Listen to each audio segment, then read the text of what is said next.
we're joined by Mayor Colin Basran, seeking re-election again. Hi, Kent. Good to see you. Thanks for having me. So, when you first announced, there were a lot of your fellow council members behind you, and no big opponent queued up to take you on, but things changed with Tom Dias, the former president of the Chamber of Commerce, stepping up to take you on. That changed the campaign quite a bit, did it not? It did to a degree, but we certainly planned on running a strong campaign regardless of this outcome, and that's what we're going to continue to do. But yeah, so for me, it's business as usual. Right. Yeah. And does having the support, because I take it a number of councillors have actually, you don't always see that in an election, they've endorsed you. Yeah. What should voters take from that? Well, so I do have the support of a number of my current council colleagues, and I'm really proud of that, because I think it speaks to the fact that as a leader, I was able to bring us together and work as a team. And even though we may not have always agreed on the decisions, and not all decisions were unanimous, there's a mutual respect there. And so I'm really proud of the fact that typically councillors seeking re-election will not endorse a mayoral candidate. But in my particular instance, they feel strongly enough about the things that we've accomplished together that we want the opportunity to work together to continue to move a number of initiatives along that are well underway, some that we hope to get underway, and really continue to make a positive difference in our community. And there's a number of things in our community that are trending the right way. And there are certainly some challenges that we want to tackle together as a team. And so I'm really proud of the endorsements from my council colleagues, and I think that speaks to my leadership and ability to work with them. So let's talk about some of the good things, because it seems like you just can't drive around a corner in this city without seeing one development or another going up. Yeah. Where are we at in terms of activity? Well, in terms of activity, 2017 was in fact the best development year in our city's history, but as of now, 2018 is trending above that. And so I think it speaks to the confidence that people have in our community in terms of investment. So they see Kelowna as a great place to invest, and so I think that speaks to the direction that this council has taken the community. And I know that sometimes, rightly or wrongly, councils get too much credit when things are good, and or too much blame when things are bad. But what I would say is, yes, we don't impact or direct the economy per se, but what I can say is that when people are looking to invest in a community, they want a council that shows consistent leadership and consistency in its decision making, and that there are plans that are being followed. And so I would say that this council has been consistent in that it wants to be a place for development. It wants to be a place that people can invest. And so we set the tone. And I think a lot of people don't recognize the fact that if we were very inconsistent in our decision making, right, investors would just go and take their money and invest in another community. Maybe that's an argument why these 4-year terms maybe are a good thing. It keeps consistency going, because we are headed for an election, obviously, which creates at least some level of inconsistency. There's going to be a new council. Yep. There is, and but I think that's why one of the reasons why I'm seeking re-election is because I think that I would like to carry on that consistency and continue the good momentum we've had on a number of different fronts. The downtown area of Kelowna maybe even gets too much attention, but it is amazing in terms of, you look at parts of it and how it's evolved over the last few years. So fantastic. Yeah. And then there's other parts that are really struggling. Sure. And so, if you're an optimist, you can look at the good part, or if you're a pessimist, you can look at but let's look at the bad part. Okay. This problem has kind of festered over the last few years. Some would say your council has kind of let it get away from you. I know we have the task force, but can you take some of the blame for letting it get so bad?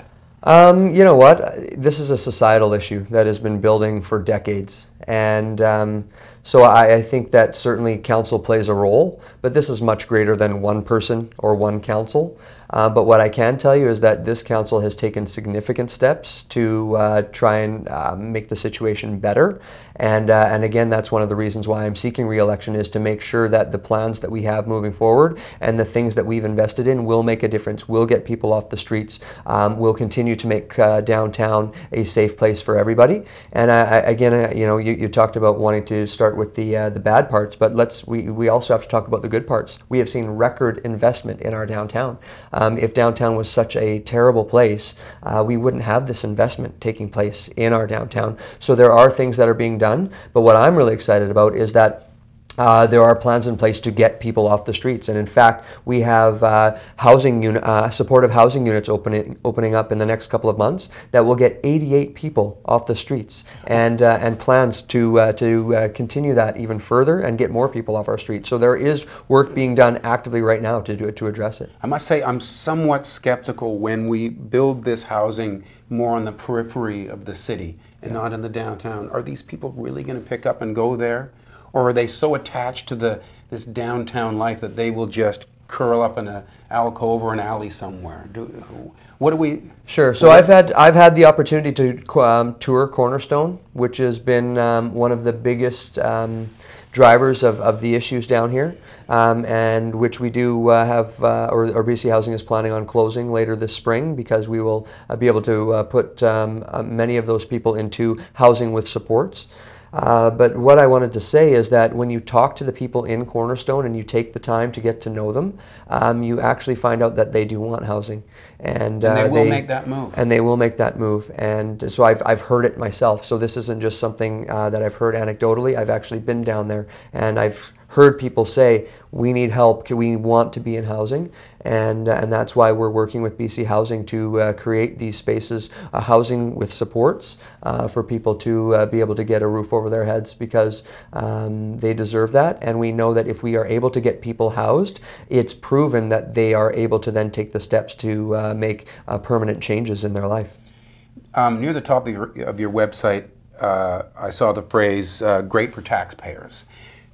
Critics have said that 4% tax rates have just become the norm, and that should be shaved down to about 2%. So sure. Maybe that's not so great for taxpayers. Yeah, so I would address that the following different ways. I would say that firstly, when you look at or compare what Kelowna taxpayers pay to other residents in large municipalities across BC, we're actually on the lower end in terms of comparable cities and other communities in our province.